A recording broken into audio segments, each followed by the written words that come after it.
그 박찬석이라는 전 경북대 총장이 있는데요. 나는 꼴찌였다. 그런 글을 이분이 올렸는데 감동이 됐습니다. 나의 고향은 경남 산청이다.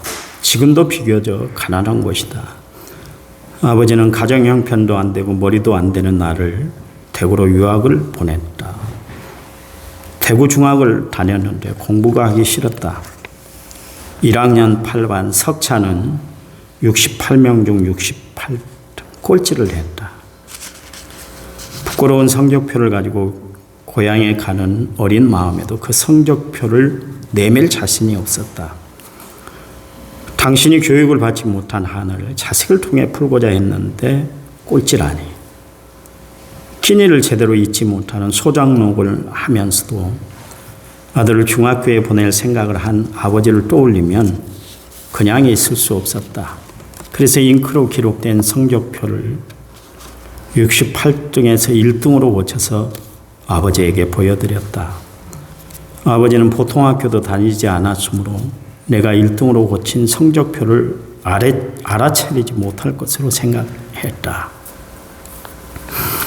대구로 유학한 아들이 집으로 왔으니 친지들이 몰려와서 찬석이는 공부를 잘했더냐고 물었다. 아버지는 앞으로 봐야지. 제 이번에는 어쩌다가 1등을 했는가 배 했다. 명순, 아버지의 이름인데요. 명순이는 자식 하나는 잘 둬서 1등을 했으면 책거리를 해야지 했다. 당시 우리 집은 동네에서 가장 가난한 살림이었다. 이튿날 강에서 멱을 감고 돌아오니 아버지는 한 마리뿐인 돼지를 잡아 동네 사람들을 모아놓고 장치를 하고 있었다. 그 돼지는 우리 집 재산 목록 1호였다. 기가 막힌 일이 벌어진 것이다. 아버지하고 불렀지만 다음 말을 할 수 없었다. 그리고 달려나갔다. 그 뒤로 나를 부르는 소리가 들렸다. 겁이 난 나는 강으로 빠져서 죽어버리고 싶은 마음에 물속에서 숨을 안 쉬고 버티기도 했고 주먹으로 내 머리를 내리치기도 했다. 충격적인 사건 이후에 나는 달라졌다. 항상 그 일이 머리에 맴돌고 있었기 때문이다. 그로부터 17년 후 나는 대학 교수가 되었다. 그리고 나의 아들이 중학교에 입학했을 때, 그러니까 내 나이 45세가 되던 어느 날 부모님 앞에 33년 전의 일을 사과하기 위해 어머니, 저 중학교 1학년 때 1등은요 하고 말을 시작하려는데 옆에서 담배를 피우시던 아버지께서 알고 있었다. 그만해라. 너희 아들 민우가 듣는다 하셨다. 그 자식의 위조한 성적을 알고도 재산 목록 1호인 돼지를 잡아 잔치를 하신 부모님 마음을 박사이고 교수이고 대학 총장인 나는 아직도 감히 알 수가 없다. 그랬습니다. 이게 아마 다 헤아릴 수 없는 부모의 마음, 아버지의 마음이 아닌가. 저는 그렇게 생각합니다. 그런데 하늘을 두루마리 삼고 바다를 먹물 삼아도 다 기록할 수 없는 하나님의 은혜를 우리가 받아 누리고 살아가고 있는데 과연 우리는 하나님의 마음을 얼마나 헤아리고 그렇게 살아가고 있을까? 저는 날마다 그렇게 생각합니다. 예수님이 십자가를 지신 그 크신 은혜, 하나님의 온전한 사랑을 나는 얼마나 알고 살아가고 있는가?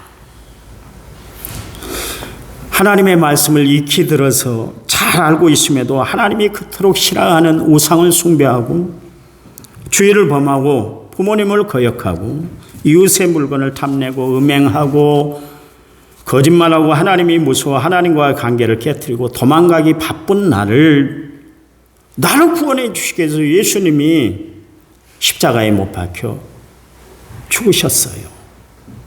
여러분, 이 예수님의 마음, 하나님의 마음을 나는 얼마나 헤아리고 살아가고 있나. 박찬석 총장처럼 정말 사도 중에 맨 나중된 사람이 있습니다. 그 사람이 누구냐면 바로 바울이에요. 그가 고린도전서 15장 8절 말씀, 9절 말씀에서 맨 나중에 만삭되지 못하여 난 자 같은 내게도 보이셨느니라. 나는 사도 중에 가장 작은 자라. 나는 하나님의 교회를 박해하였으므로 사도라 칭함을 받기를 감당하지 못할 자니라. 그랬습니다. 바울은 자기의 과거, 그러니까 예수 믿기 전에 과거를 표현할 때 자신은 만삭대에 태어나지 못한 사람이다. 그렇게 이야기를 했습니다. 칠삭동이라는 거예요. 팔삭동이라는 거예요. 덜 떠진 사람이다. 그렇게 이야기를 하고 있습니다. 나는 사도 중에 가장 지극히 작은 자다. 그냥 작은 자가 아니라 가장 작은 자다. 그렇게 이야기를 했습니다. 그뿐인가요? 여러분 디모데전서 1장 13절 말씀에 내가 전에는 비방자고 박해자고 폭행자였다. 그랬습니다.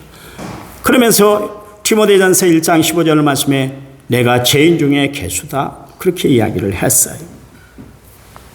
그런 그가 디모데전서 1장 12절 말씀에 나를 능하게 하신 그리스도 예수 우리 주께 내가 감사함은 나를 충성되이 여겨 내게 직분을 맡기셨음이니 그렇게 이야기를 하고 있습니다. 디모데전서 1장 14절 말씀에 우리의 주의 은혜가 그리스도 예수 안에 있는 나에게 넘치도록 풍성했다. 그렇게 또한 이야기를 하고 있습니다. 고린도전서 15장 10절 말씀에 그러나 내가 나된 것은 하나님의 은혜로 된 것이니 내게 주신 그 은혜가 헛되지 아니하여 내가 모든 사도보다 더 많이 수고하였으나 내가 한 것이 아니요 오직 나와 함께 하신 하나님의 은혜다. 그렇게 이야기를 했습니다. 바울 참 대단한 사람인 것 같아요. 겸손할 줄 알았어요. 자기 자신이 어떤 사람이라는 것을 알았어요. 여러분 하나님의 말씀 중에 이 말씀은 저는 진리인 것 같아요. 마태복음 19장 10절 말씀에 먼저 된 자가 나중되고 나중된 자가 먼저 된다 말씀하셨는데 바울이 그랬던 것 같아요. 바울은 이 하나님의 놀라운 은혜, 놀라운 사랑을 체험한 이후에 완전히 변화가 됐습니다. 그래서 그가 고린도 후서 5장 17절 말씀에서 그런즉 누구든지 그리스도 안에 있으면 새로운 피조물이라 이전 것은 지나갔으니 보라 새 것이 되었다. 그랬습니다. 바울이 변했어요. 이전에는 예수 믿는 사람들을 잡아서 정말 대제사장에 넘겨주는 일에 앞장섰던 사람이 바울이었는데 이제는 만나는 사람마다 예수를 소개하고 예수를 증거하는 사람으로 완전히 변화가 됐습니다. 율법을 지켜야 하나님 백성, 하늘 백성 되는 줄 알았던 그가 이제는 예수 복음으로 거듭난 주의 사람이 되었다. 그런 이야기입니다. 그리스도를 가장 저주하고 미워하고 싫어하고 세상에서 없어져야 할 존재라고 생각했던 바울이 이제는 그리스도만 위해 사는 사람이 되었습니다. 그래서 그리스도만 알기로 작정했다. 나는 십자가만 자랑하며 살 것이야. 그렇게 고백하고 결단하고 있는 것을 알 수가 있습니다. 박 총장 그의 인생을 바꿔놓은 것이 인자하신 아버지의 그 영향 때문에 그 손길 때문에 그 말 한마디 때문에 그가 변화됐던 것처럼 바울의 인생을 바꿔놓은 것은 그를 긍휼히 여기신 하나님 예수 그리스도의 은혜 때문이었다. 그런 이야기입니다. 그래요. 예수를 만난 바울은 삶의 패러다임이 완전히 바뀌어버렸어요. 송두리째 바뀌어버렸어요. 그의 삶의 중심사상, 가치관, 이상관, 세계관이 다 변해버렸다. 그런 이야기입니다. 여러분, 바울만 변화돼서 되겠어요? 오늘 내가 주 안에서 변화된 사람들이 되어야 할 줄 믿습니다. 죽음을 앞둔 호스피스 병동의 환자들이 가장 후회한 것이 뭘까? 그래서 공부를 열심히 해서 명문대학에 들어가지 못한 것, 그것 때문에 후회하는가? 또 열심히 준비해서 대기업에 들어갈 걸, 돈을 많이 벌어서 정말 멋진 집에서 호화롭스럽게 좀 살았으면 좋았을 걸, 그 문제를 가지고 이 사람들이 후회하는가 살펴봤는데 그게 아니었습니다. 죽음을 눈앞에 둔 이들이 가장 후회한 것이 뭐였냐면 남의 평판을 신경 쓰고 살았다는 거예요. 남의 눈을 의식하고만 살았다. 그동안 살아왔다. 일만 하면서 인생을 허비한 것에 대해서 후회를 한다 그랬습니다. 사랑한다는 그 말을 하지 못하고 감정을 억누르고 살았던 것을 후회한다 그랬습니다. 친구의 소중함을 깨닫지 못하고 행복을 위해서 부요가 아니라 행복을 위해서 살지 못한 것에 대해서 후회를 한다. 그런 이야기를 했다고 그래요. 만약 바울 사도에게 당신이 가장 하기를 원하는 것이 뭡니까? 인생의 가장 중요한 부분이 무엇입니까? 버킷리스트를 한번 작성해 보세요. 그렇게 이야기를 하면 제 짐작컨대는 복음 전파에 있다. 그렇게 이야기할 것 같아요. 로마서 10장 1절 말씀에 보니까 형제들아 내 마음에 원하는 바 하나님께 구하는 바는 이스라엘을 위함이라 곧 그들로 구원받게 하려 함이다. 그랬습니다. 바울은 오직 그의 동족 유대인들이 그렇게 자기를 못 살게 굴고 힘들게 만들고 불편하게 만들었던 그 유대인들이 구원받았으면 좋겠다. 이게 소원이었어요. 소원이었어요. 고린도전서 9장 22절 말씀에 약한 자들에게 내가 약한 자와 같이 된 것은 약한 자들을 얻고자 함이라 내가 여러 사람에게 여러 모습이 된 것은 아무쪼록 몇 사람이라도 구원하고자 합니다. 그랬습니다. 단 한 사람이라도 나는 예수를 증거해서 그 사람이 하나님 백성 되었으면 좋겠다. 이게 바울의 소원이었어요. 소원이었어요. 그리고 오늘 본문 말씀에 15절 그러므로 나는 할 수 있는 대로 복음 전하기를 원한다. 그랬습니다. 이처럼 바울은 더 많은 사람들을 구원하기 위해서 더 많은 곳에 복음을 전하기 위해서 간절한 마음을 가지고 하나님의 일들을 감당해 나갔다. 그런 이야기입니다. 우리가 익히 알듯이 예수를 믿기 전에 바울은 정말 엉뚱한 일에 전심전력을 다하고 살았던 것을 알 수가 있습니다. 바울이 스데반 집사가 돌에 맞아 죽을 때 그 순교 현장에 바울이 있었는데 돌 맡은 사람들, 돌 던지는 사람들의 옷을 맡았어요. 옷을. 바울은 스데반의 죽음을 마땅히 여겼던 사람이었습니다. 뿐만 아니라 갈라디아서 1장 13절 말씀에 하나님의 교회를 심히 박해하여 멸하고 그랬습니다. 사도행전 8장 3절에는 사울이 교회를 진멸할 새 각 집에 들어가 남녀를 끌어다가 옥에 넘겼다 그랬습니다. 이 성경 부분을 세 번역에 찾아보니까 사울은 교회를 없애기 위해서 날뛰었다 그렇게 표현하고 있습니다. 바울이 얼마나 잔악하게 그렇게 못된 짓을 하고 그렇게 살았던지 예수를 만나 변화된 이후에도 예수님의 제자들 그렇게 믿음이 좋고 정말 모든 사람을 사랑으로 끌어안았던 예수님의 제자들도 바울을 꺼려했어요. 그게 사도행전 9장 26절 말씀에 기록되어 있는데 사울이 예루살렘에 가서 제자들을 사귀고자 하나 다 두려워하여 그가 제자됨을 믿지 않았다는 거죠. 세상에 다 믿는다 할지라도 바울만큼은 믿을 수가 없어. 저 사람이 어떻게 예수를 믿어? 아니야. 그랬어요. 그럼에도 불구하고 예수님은 그를 용서하시고 능력을 주셔서 이방인들에게 복음을 전하는 하나님의 사람으로 하나님이 세웠어요. 세상 사람들은 다 믿지 않고 세상 사람들은 다 믿어주지 않는데 우리의 구원자 되신 하나님만이 바울을 믿어주었다 그런 이야기, 끝까지 믿어주었다 그런 이야기입니다. 여러분, 그게 바울은 하나님의 은혜라는 거예요. 하나님의 은혜. 하나님의 은혜가 아니고는 자신이 지금 경험하고 있는 이 하나님의 축복을 다 설명할 수가 없다는 거예요. 여러분 안 그래요? 우리는 안 그렇습니다. 안 그렇습니다. 그 은혜를 너무나 잘 알았던 바울은 만약 자신이 복음을 전하지 않으면 오히려 내 몸에 화가 임할 것이다 그랬어요. 사실 우리도 동일한 은혜를 받고 누리고 살아가고 있잖아요. 우리가 어떤 존재였습니까? 허물과 죄로 죽었다 그랬잖아요. 죽을 수밖에 없는 죄인이 아니라 우리는 죽었어요. 그런데 궁일이 풍성하신 하나님이 우리를 사랑하사 그 큰 사랑으로 인하여 허물로 죽은 우리를 그리스도와 함께 살려주셨잖아요.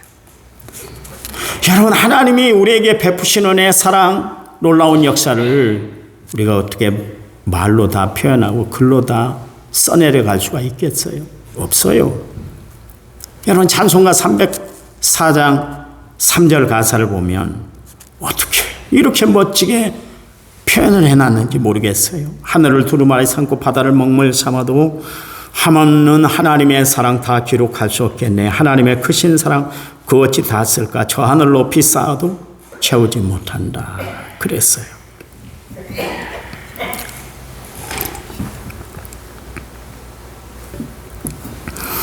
우리도 하나님께 받은 사랑, 그 놀라운 구원의 능력을 날마다 찬양하며 살아가는 성도들이 되어야 할 줄 믿습니다.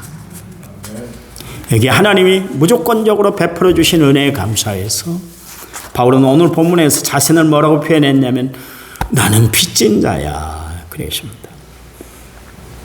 14절 헬라인이나 야만이나 지혜 있는 자나 어리석은 자에게 다 내가 빚진 자다 그랬습니다. 여러분, 사람이 빚지고 산다는 것 결코 유쾌한 일이 아닙니다. 좋은 일이 아니에요. 좋은 일 아니에요. 무겁고 거추장스럽고 힘들고 창피하고 그게 빚진 거예요. 빚을 지게 되면 될 수 있는 대로 할 수만 있다면 하루라도 빨리 벗어나고 싶은 마음밖에 없어요. 사업을 하는 사람들만 빚진 것이 아닙니다. 제가 말씀드렸잖아요. 내가 그래서 사업하는 사람들은 다시 한번 봐요.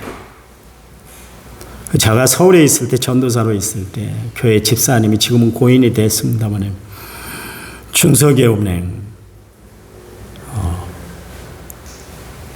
과장으로 있었어요. 대출 부분에 있었습니다. 제가 점심을 먹자고 그래서 찾아갔어요. 그랬더니 전도사님 잘 왔다고 그러면서 그냥 밥 먹으러 가자고 하면서 보신탕을 사줍니다. 그리고 한 2시간 동안 노닥거리다가 왔어요. 나갈 때 분명히 그 대출을 받으러 온 사람이 있었거든요. 그러더니 벌떡 일어나더니 맛있게 드시고 오세요 그러더라고요. 두 마디도 안 했어요. 우리 밥 먹고 그렇게 얘기도 안 했어요. 그런데도 점심때가 돼서 눈치껏 인사를 그렇게 하시더라고요. 2시간 후에 들어갔는데 그 자리에 푹 앉아 있어요. 얼마나 자존심 상해 있어요. 2시간 동안 기다렸는데 말 한마디 안 하고 우리 밥 먹고 올게요. 좀 기다리세요. 이야기도 안 하고 빨리 오겠습니다. 이야기도 안 하고 아무 말도 안 하고 나가버린 거예요. 내가 미안하더라고. 뭐 세상에 이런 일이 있어.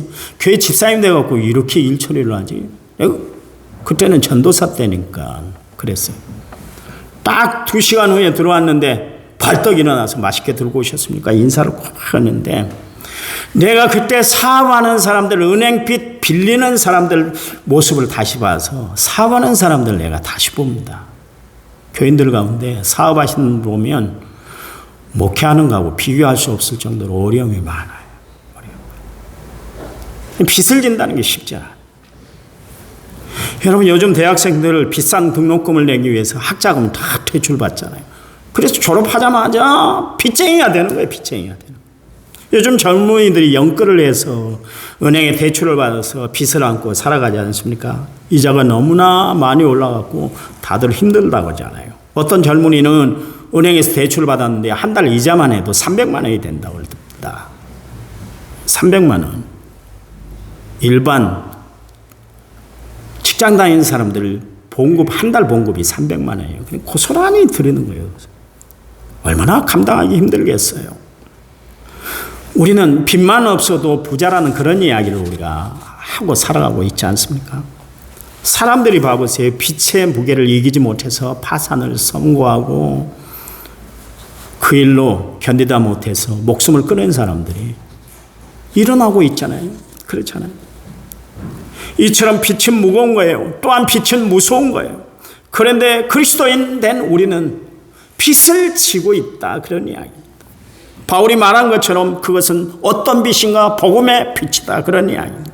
그래서 바울은 자신을 표현할 때 나는 빚진 자다 그러십니다.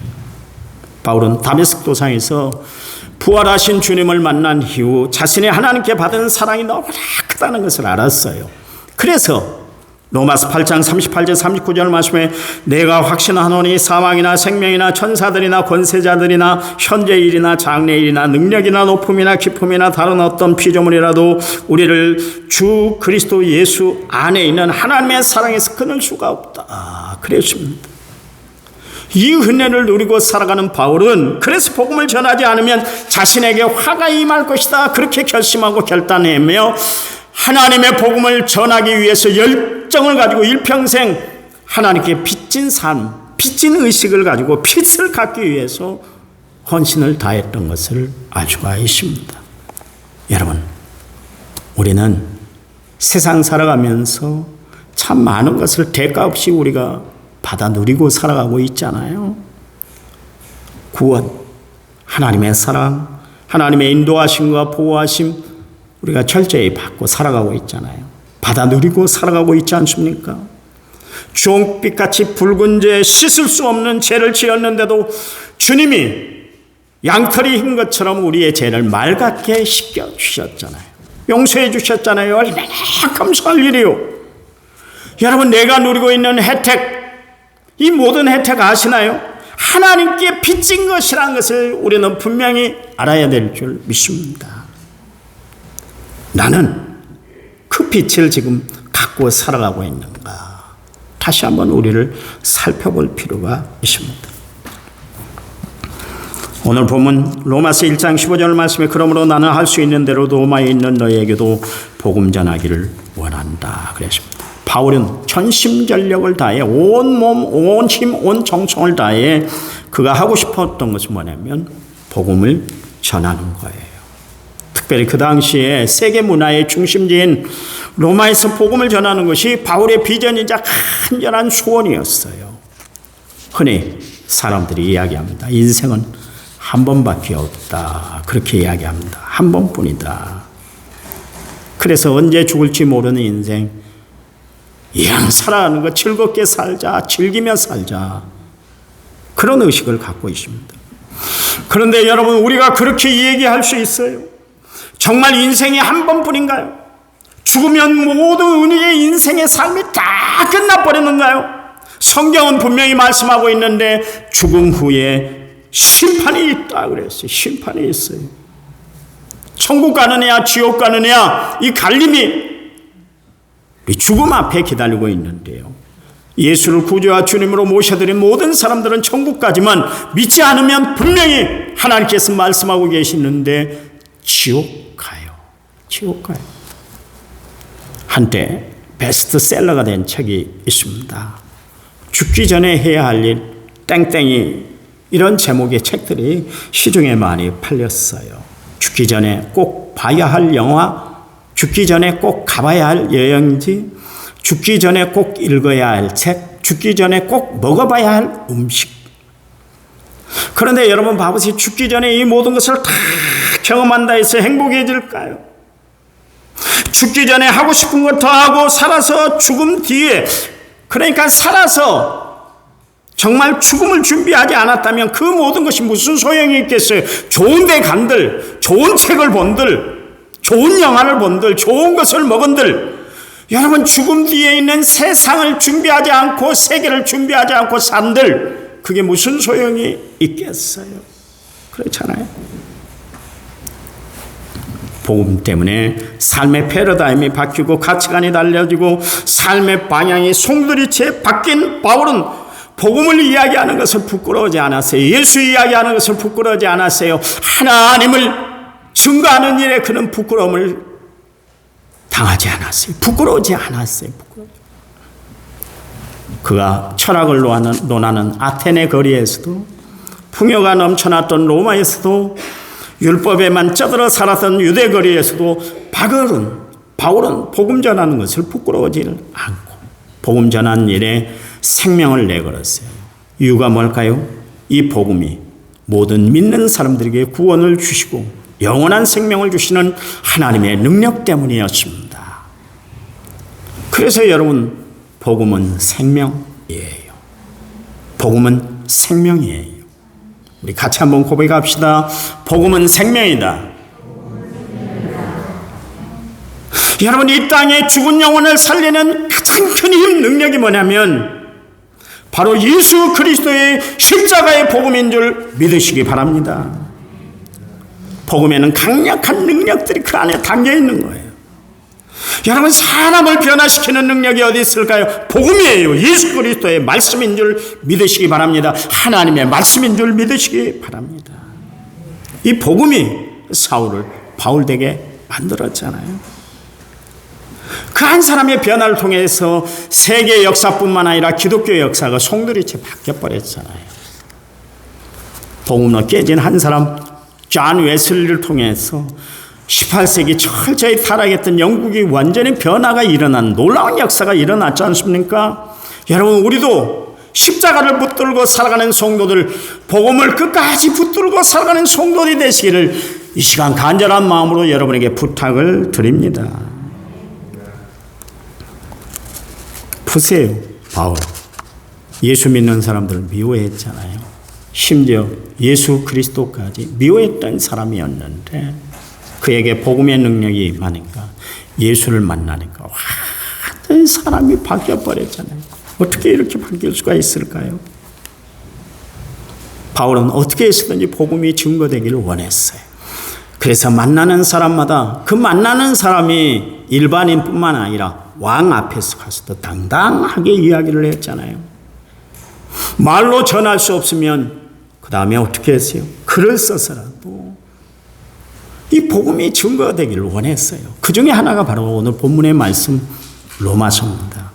로마서두에 내가 여러 번 너희에게 가기를 그렇게 원하였으나 로마에 가지 못하고 이렇게 편지를 보내노라. 그러나 이제 나는 분명히 헬라인이나 야만이나 어리석은 자에게 복음에 빚진 자인데 내가 복음을 부끄러워하지 않는 이유가 있다. 그것은 곧 하나님의 능력이요 믿는 자에게 구원을 주시는 하나님의 능력이기 때문이다. 그렇게 강조하고 있잖아요. 로마의 시저, 나폴레옹, 히틀러 이런 사람들 참 유명한 사람들이에요. 영웅입니다. 세계적인 영웅이에요. 그래서 영웅전에 보시면 이 사람들이 꼭 나타나고 기록되어 있습니다. 동시에 그 사람들은 생명의 파괴자들이에요. 무서운 무기를 가지고 전쟁을 일으켜 수많은 사람을 죽였고 수많은 도시를 파멸을 시켜놨어요. 무너뜨렸어요. 그런데 예수 그리스도는 복음을 가지고 수많은 사람들을 다 살려냈어요. 수많은 가정을 살려내서 변화시켰고요. 사회를 변화시키고 나라를 아름답게 만든 것. 그게 바로 예수 그리스도의 복음인 줄 믿으시기 바랍니다. 보세요. 예수 믿으세요. 그 한마디가 별것 아닌 것 같은데 내 입에서 일단 나가면 그 말은 굉장한 능력을 가지는 거예요. 제가 교회 나가게 된 동기, 본격적으로 나간 동기가 있습니다. 제가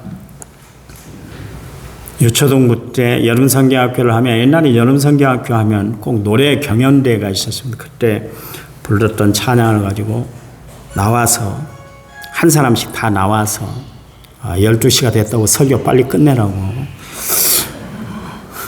알람이 울리는 것 같아요. 노래를 참 못 불렀어요. 그 예수님의 생명은 참 포도나무. 지금도 복음성가 안에 있더라고요. 그 복음성가를 부르면 지금도 내가 옛날 생각이 나서 막 얼굴이 뜨거워져요. 예수님의 생명은 참 포도나무. 여기까지 불렀는데 땡하더라고 선생님이. 그럼 못 부르면 끝까지 가주지. 이게 전국 노래자랑도 아니잖아요. 다시 한번 불러보래요. 근데 또 그 시로 내가 저 뒤에 앉았다가 가버렸어요. 교회 안 다녀. 왜냐하면 6학년이 됐는데 동생들 앞에서 땡을 2번 맞고 나니까 교회가 싫어지더라고요. 그래갖고 내가 교회를 등졌잖아요. 중고등부까지. 고등학교 때 제가 다시 교회를 나갔는데요. 권사님 한 분이 꼭 내가 축도전에 나가는 것을 눈여겨보셨는가 봐요. 그 권사님을 제가 지금도 잊지를 못해요. 연세가 많으신 권사님인데 저희 집을 가려면 이순신 장군 대첩비각이라고 있습니다. 여수감이 아주 유명한 동네에 있습니다. 고소동에 대첩비각이 있는데 거기를 거쳐서 집을 가는데 그렇게 가는 루트를 아시고 이분이 딱 계단 끝에 서 있는 거예요. 학생, 김문일, 예수 믿어야 돼. 이 한마디요. 아무것도 아닌 것 같잖아. 근데 그 한마디가 나를 변화시켰지. 얼마나 나를 변화시켜놨는지. 그 한마디요. 다른 거 아니에요. 여러분, 그런데 예수 믿으세요. 이 한마디는 엄청난 역사가 나타나는 거예요. 이 한마디가 퍼져나가면 수많은 사람을 살리고 죄의 권세를 몰아내는 줄 아시기 바랍니다. 복음이 사람들의 심령이 떨어지면 사람 속에 있는 죄악이 무너지고 사탄의 세력이 쫓겨나간 줄 믿으시기 바랍니다. 복음이 마을에 떨어지면 마을이 변화되고 가문에 떨어지면 가문 전체가 변화되는 역사가 나타나는 거예요. 이것이 얼마나 놀라운 사건인지 모르겠어요. 아무 힘도 없는 것 같으나 말 한마디 그 하나가 모든 것을 변화시켜 놓는다, 그런 이야기입니다. 여러분, 복음을 믿으시기 바랍니다. 복음을 믿으면 여러분의 인생이 변화가 될 줄 믿으시기 바랍니다. 복음을 믿으면 죽은 사람도 살아나게 되는 줄 아시기 바랍니다. 복음이 들어가면 그 누구도 손댈 수 없는 복이한 인생도 하나님이 다 살려내는 줄 아시기 바랍니다. 아직도 예수를 믿지 않는 사람이 있다 할 것 같으면 예수를 믿고 구원받는 복음을 받아들여서 예수를 믿어 구원받는 하나님의 백성들이 다 되시기 바랍니다. 만약 복음이 여러분과 함께 있다 할 것 같으면 이 복음이 나와 함께 한다는 것 때문에 자랑스럽게 신앙생활 하시기 바랍니다. 귀에 있는 대로 복음을 전하시기 바랍니다. 복음은 모든 사람들에게 필요한 거예요. 여러분이 복음을 이야기할 때 여러분을 통해서 하나님의 놀라운 능력들이 나타날 줄 믿습니다. 한 주간 동안 복음의 삶을 살아가시고 복음의 사람이 되시기 바랍니다. 하나님 감사합니다. 이제는 길이요 진리요 생명 되신 우리 주 예수 그리스도의 은혜와 하나님 아버지의 지극하신 사랑과 성령님 위로교통원의 충만한 역사가 오늘 말씀을 받은 모든 성도들 위에 이제부터 영원토록 함께 하시기를 간절히 축원하옵나이다. 아멘.